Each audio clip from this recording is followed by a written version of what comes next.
I cut off in 2023. This is the time that I came to this project, and we needed to move forward to the analysis. So we cut off at this date, and we excluded two things like the pre-screening for data. One is those with no full text access, and also those without mentioning philosopher or philosophy. It's quite common. Sometimes we search by keywords, but the articles what we found not exactly talking about that philosophy, so we excluded those kind of things. So at the end, we analyzed the 975 publications from 1989 to 2023.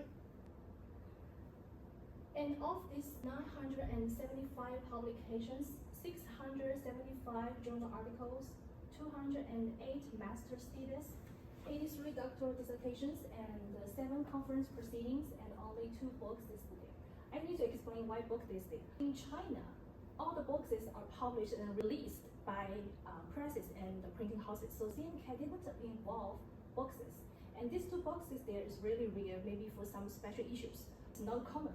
The vast majority, 956, was published after 2005.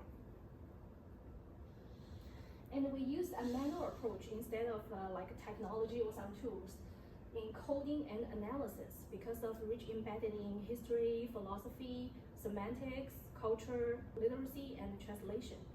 And we also avoided frequency biases. That means some codes may appear more frequently in longer publications. For example, some doctoral dissertations may easily exceed 100 pages. So the same codes may use a lot of time in longer periods.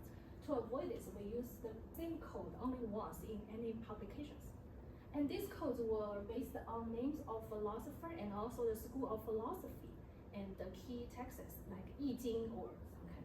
And these are all authenticated by 4 of us. We are native Chinese speakers with well-trained research and also with music educational background.